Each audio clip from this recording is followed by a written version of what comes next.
동리역 글밭 6월 13일 월요일. 이런 나의 패배의식은 2015년 4월 18일부터 시작하여 사흘이 멀다 할 정도로 써오던 글밭을 접었습니다. 어쩌다 이 땅에 경정권이 탄생하여 낙심이 컸었기 때문입니다. 낙심이 컸다란 표현을 쓰긴 했지만 사실은 어쩌면 패배의식이 나를 지배한 것일 테지요. 세월호 참사를 당하고 1년 내내 얼이 빠진 채 멍한 상태로 지냈었죠. 마침 김영대 PD님의 권유와 부족하지만 뭐라도 힘을 보태겠다는 생각이 번뜩 들었습니다. 그래서 부족하지만 제가 할 수 있는 일로 여겨 글밭을 일구는 일에 뛰어들게 되었죠.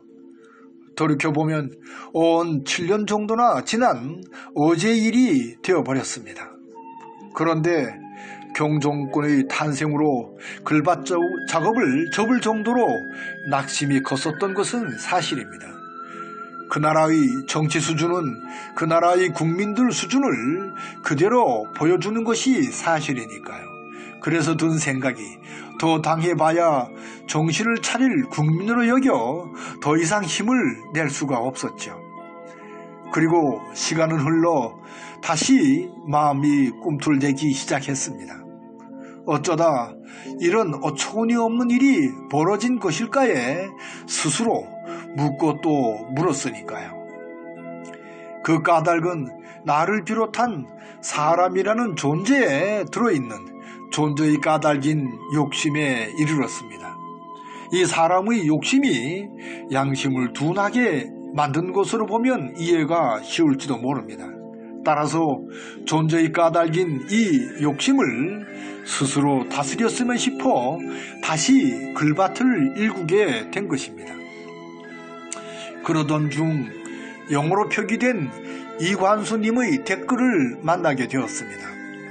패배의식에 빠지지 말자는 주제로 글밭을 일구어 달라는 부탁을 받은 셈입니다.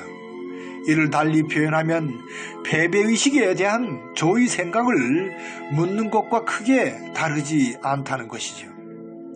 제목에서 이미 말씀을 드린 대로 이 패배의식은 바로 저 자신의 문제인 셈입니다. 나를 떠나 너를 대상으로 패배의식에 빠지지 말자고 외칠 일이 아니라는 것이죠. 그래서 기꺼이 이 패배의식을 글밭의 중심에 두게 된 것입니다. 이 패배의식은 어처구니 없는 여러 심각한 일들이 끝없이 생기는 데에서 싹이 틉니다. 상식으로 도저히 이해할 수 없는 일들이 거듭 생겨 더 이상 꿈을 꿀 수 없는 때입니다. 이런 상태가 끝없이 이어지면 욕심과 욕심이 부딪혀 마침내 혼돈에 이르게 됩니다. 그 후 혁명을 포함한 여러 가지 과정을 거쳐 새로운 질서에 이르게 될 테지요. 마치 생명이 안고 있는 진화의 과정과 크게 다르지 않습니다. 자연의 법칙인 질서의 파괴가 결국 무질서의 질서에 이르게 되는 것이죠. 문제는 아쉬운 점은 이러한 과정이 너무 길다는 점입니다. 그래서 이 또한 어느 정도 욕심을 내어 너무 긴 것을 좀 더 짧게 줄이자는 것입니다. 여기서 제가 드리는 말씀의 길고 짧은 것은 우주의 시간, 역사를 뜻합니다. 어쩌다 저는 어느덧 이런 생각에 머물게 되었습니다.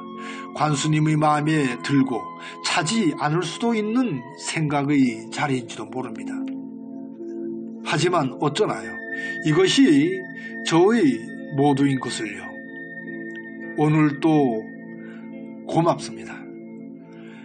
정말 고마워요.